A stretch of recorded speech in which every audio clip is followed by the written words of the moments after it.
दोस्तों, एनवीएन की इस बातचीत में आप सबका स्वागत है। आज हम बात करेंगे वेलफेयर के बारे में। वेलफेयर, जैसा कि आप तमाम जानते हैं कि सामाजिक काम या फिर उसको लोग अलग-अलग तरीके के नामों से जानते हैं। आज ऐसी ही एक ऑर्गेनाइजेशन, एक संगठन के बारे में बात करेंगे जिसका नाम है ह्यूमन वेलफेयर फाउंडेशन। आपने कई जगहों पर इसका नाम सुना भी होगा, आप खबरों में भी देखते होंगे या फिर कई सोशल मीडिया पर आपने इसके ताल्लुक से सुना होगा। तो ह्यूमन वेलफेयर फाउंडेशन के एक बहुत ही अहम शख्स हमारे साथ मौजूद हैं, जनाब मुअज़्ज़म अहमद नायक साहब, जो हमारे साथ में यहाँ पर बातचीत के लिए मौजूद हैं। उनसे जानेंगे कि ह्यूमन वेलफेयर फाउंडेशन आखिर क्या है, किस तरह के काम इसके ज़रिए जो है किए जाते हैं, या फिर किस किस फील्ड में इसके काम अभी फ़िलहाल जारी हैं। तो सबसे पहले मुअज़्ज़म साहब, आपका हमारे इस प्रोग्राम में, हमारी इस बातचीत में आपका स्वागत है। हम अपने सवालों की तरफ बढ़ते हैं। सबसे पहले तो यही बताइए कि एचडब्ल्यूएफ या फिर ह्यूमन वेलफेयर फाउंडेशन आखिर क्या है, और मतलब इसे किस मकसद के लिए बनाया गया, क्यों बनाया गया, इस बारे में कुछ बताइए। असल में ये एक ट्रस्ट है। ह्यूमन वेलफेयर फाउंडेशन दिल्ली में बनाई गई थी। आप लोगों को अच्छे से पता होगा कि सच्चर कमीशन की रिपोर्ट जब आई थी, उसके बाद ये बहस हिंदुस्तान में बड़े पैमाने पे शुरू हुई थी कि हिंदुस्तान के जो मुसलमान हैं, स्पेशली नॉर्थ ईस्ट और नॉर्थ के जो मुसलमान हैं और जो दूसरे तबकात हैं, वो सोशली बहुत ही बैकवर्ड रह गए हैं। और जो डेटा सामने आया था उसके मुताबिक ये था कि उन लोगों के अपलिफ्टमेंट के लिए बहुत कम इनिशिएटिव लिए गए हैं। आ, जो साउथ का मुसलमान है या जो वेस्ट का मुसलमान है, वो फिर भी किसी हद तक के अपने आप को इस्टेब्लिश कर सका है, लेकिन नॉर्थ एंड नॉर्थ ईस्ट में काफ़ी ज़्यादा क्राइसिस थे। तो वो डेटा के बेसिस पर सिद्दीक हसन साहब जो केरला के थे, उन्होंने एक इनिशिएटिव लिया और वो दिल्ली आए और उन्होंने रिटायर्ड सिविल सोसाइटी के लोगों से और रिटायर्ड आईएएस ऑफिसर्स और मुख्तलिफ बड़े शख्सियतों से मुलाकातें की और जमात इस्लामी के सामने भी ये कंसेप्ट रखा कि हम सब लोगों को लेकर कोई इस किस्म की ऑर्गेनाइजेशन को फॉर्म करें जो नॉर्थ एंड नॉर्थ ईस्ट को फोकस करके वहाँ के जो वैसे तबकात हैं उनमें काम किया जाए।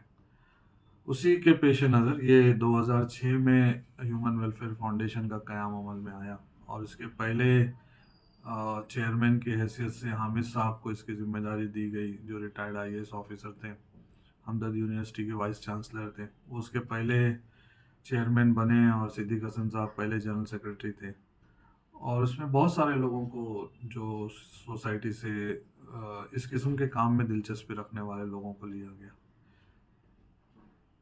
अच्छा, जिस तरह से आपने ये तमाम चीज़ें बताई कि किस तरह से और किस सिनेरियो में इस एचडब्ल्यूएफ या ह्यूमन वेलफेयर फाउंडेशन का क़याम हुआ या फिर उसका एस्टेब्लिशमेंट हुआ, और उसके बाद किन-किन चीज़ों को वहाँ पर मद्देनज़र रखा गया। इस बारे में हम थोड़ा-सा और मुअज़्ज़म साहब आपसे जानना चाहेंगे कि ह्यूमन वेलफेयर फाउंडेशन जो है वो एक बहुत बड़ी एक बॉडी है।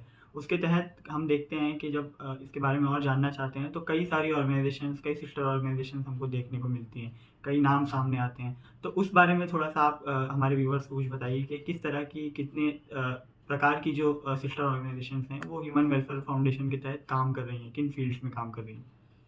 एक्चुअली ये एक विजन जो था 2006 में जो था, वो वेरियस थीमेटिक एरिया में काम करने का था। एजुकेशन है, मेडिकल है, लाइवलीहुड्स है, फिर वुमेन एंटरप्रेन्योरशिप है, इसी तरह से सोशल वेलफेयर है।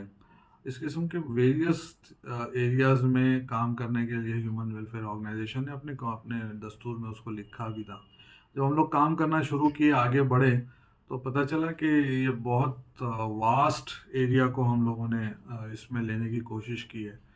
तो उसी के नतीजे में फिर वेरियस एरियाज़ में अलग अलग इंस्टीट्यूशंस को बनाया गया। छोटी छोटी ट्रस्ट उसी के बैनर के अंडर में बनाई गई। उसको इंडिपेंडेंट बनाया गया। जैसे सहूलत माइक्रो फाइनेंस जो है, वो माइक्रो फाइनेंस की फील्ड में, बिकॉज वो एक एरिया था जिसमें हम लोगों को बहुत सारे इलाकों में काम करना था। उसमें अगेन एक्सपर्ट्स को लाया गया और सहूलत माइक्रो फाइनेंस एक इंडिपेंडेंट सोसाइटी बनाई गई।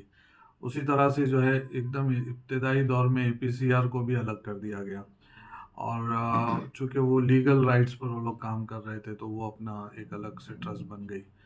फिर उसके बाद जो है, सोसाइटी फॉर ब्राइट फ्यूचर के नाम से डिज़ास्टर मैनेजमेंट में एक ऑर्गेनाइजेशन बनाई गई, क्योंकि डिज़ास्टर मैनेजमेंट में जमात इस्लामी का एक बहुत बड़ा काम रहा है आज़ादी के बाद से लेकर अब तक के। जब भी कहीं फसाद होता है, कहीं कोई आपत्ति आती है, कोई दुर्घटना होती है, तो एक बड़ी टीम लोगों की थी जो हमेशा डिज़ास्टर में काम करती रही और जिनका बड़ा एक्सपीरियंस था। लेकिन सोसाइटी फॉर ब्राइट फ्यूचर के अंदर हमने प्रोफेशनली उसको मैनेज किया और 500 टू 5000 ऐसे वॉलंटियर्स तैयार किए जो किसी भी मौके पर 24 आवर्स की नोटिस पर पहुंच जाते हैं और वो काम करने लगे। इसी तरह से फिर हमने ट्वीट के नाम से वुमेन के इसमें काम करना शुरू किया। फिर उसी तरह से जो है वो हॉस्पिटल मैनेजमेंट के लिए ह्यूमन वेलफेयर ट्रस्ट के अंडर में हम लोगों ने वेरियस हॉस्पिटल्स वगैरह कायम किए। फिर जो है नागरिक विकास केंद्र के नाम से जो गवर्नमेंट की स्कीम्स हैं उसके लिए काम शुरू किया। तो इस तरह से एक ये अम्ब्रेला ऑर्गेनाइजेशन है, विजन की टीम कहा जाता है उसे, और उसके अंडर में ये तकरीबन 7-8 ट्रस्ट है। ये इस वक्त अलग अलग अपने अपने थीमेटिक एरिया में और अपने एक्सपर्ट्स के साथ इंडिपेंडेंटली काम कर रही है। जिस तरह से आप ये ऑर्गेनाइजेशंस के बारे में बता रहे थे, तो हम देखते हैं कि इस तरह के जो संगठन होते हैं या इस तरह की वेलफेयर ह्यूमन वेलफेयर को लेकर जो ऑर्गेनाइजेशंस खड़ी की जाती हैं, उनके लिए काम करना कहीं न कहीं बहुत ज़्यादा चैलेंजिंग भी कुछ सिचुएशंस में होता है। और ह्यूमन वेलफेयर फाउंडेशन के बारे में जिस तरह से आप बता रहे हैं कि कई सारी सिस्टर ऑर्गेनाइजेशंस कई सारी फील्ड्स में काम कर रही हैं। लीगल एड अगर देनी हो तो एपीसीआर के बारे में आपने बताया, हेल्थ केयर हो, एजुकेशन हो, मतलब जो समाज की एक समाज के लिए जो बहुत बड़ी फील्ड्स होती हैं उनमें ऑलरेडी काम कर रहे हैं। काम करते वक्त किस तरह के चैलेंजेस आप लोगों के सामने आते हैं, उस बारे में कुछ बताइए। क्या चैलेंजेस आप लोग फेस करते हैं कई बार? एक्चुअली इंडिया में सोशल वेलफेयर एक ऐसा नॉन गवर्नमेंटल एरिया है जिसमें बहुत सारे लोग काम कर रहे हैं। रिसोर्सेस जो है सबसे बड़ा चैलेंज बनता है कभी भी इस किस्म का काम करना है, चाहे whether it is human resources और फाइनेंशियल जी। रिसोर्सेज।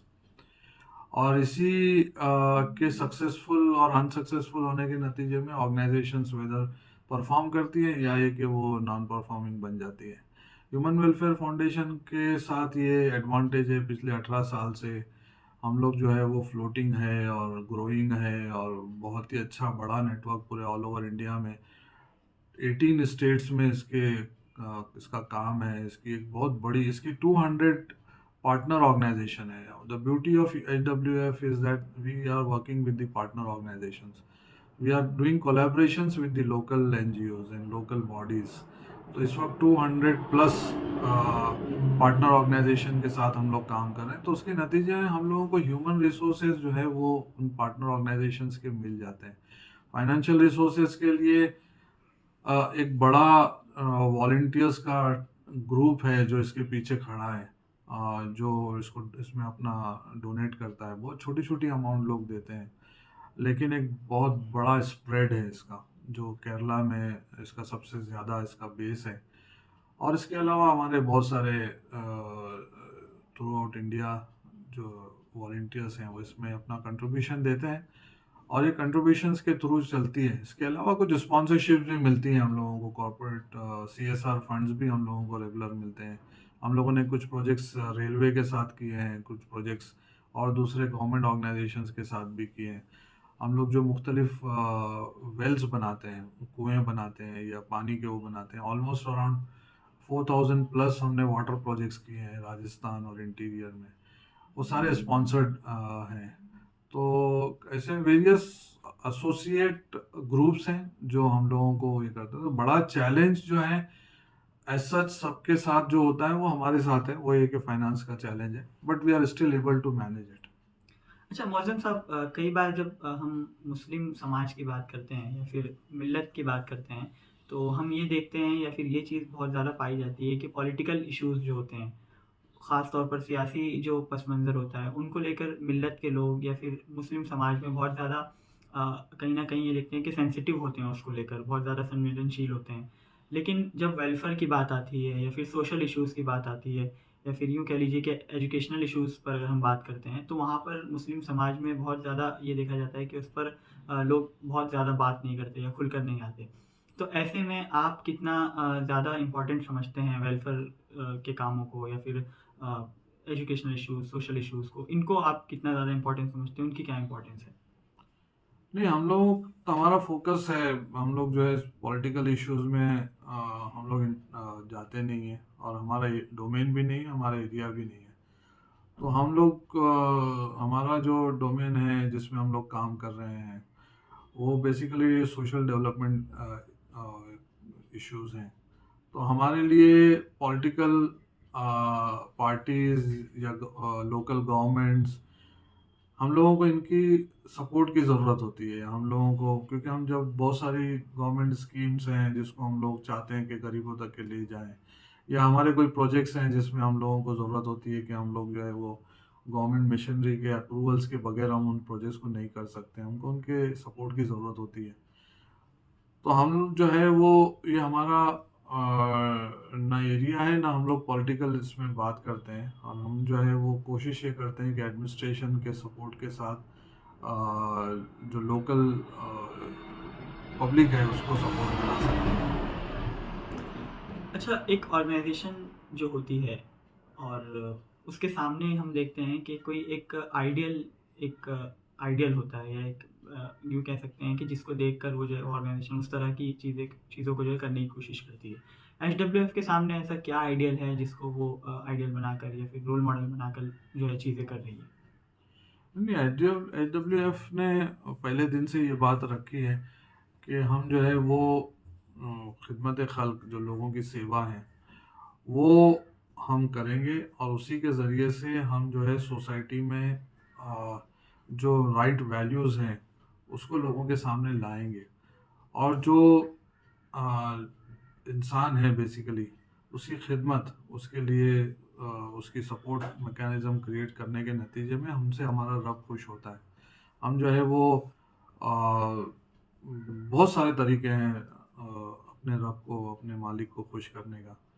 उसमें से एक ज़रिया, जो सबसे बड़ा ज़रिया है, कि वो इंसानों की खिदमत करने के ज़रिए से किया।